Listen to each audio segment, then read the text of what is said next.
Okay, I'm about to sand this table. It's a beautiful tabletop that was made by a wonderful friend. We have it sitting on top of our wine barrels, and it did have a polyurethane type of covering on it before, but I'm gonna redo it. It's kind of taken a beating with the past winter. All right, here we go.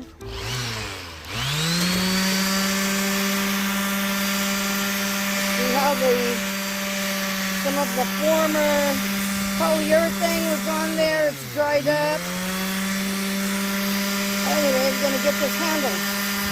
Okay, as you can see, I've already sanded some of this countertop here. This wonderful wood project right here. It's great wood. It's nice and smooth here. This is also some of the old polyurethane that's on there. But let me show you a quick example of the sanding method on the side here. You gotta put some muscle into it to help you. We're sanding and taking the old polyurethane off. It really helps. I'll show you. Let's see if I can do it with my left hand. Okay.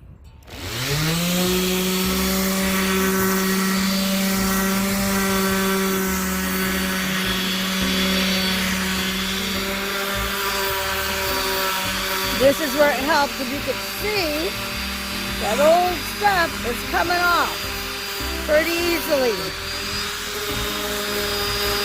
It helps to lift a little bit of weight on my off hours from not doing woodworking. The tabletop has been completely sanded. It's been brushed clean, and I'm debating on whether or not I should put a stain on it, but I think a stain would make it look absolutely awesome. So let me think about that for a minute. Here's the finished product. Stained it on the side, put the polyurethane on top, and it is ready. Looking forward to having some enjoyable evenings here.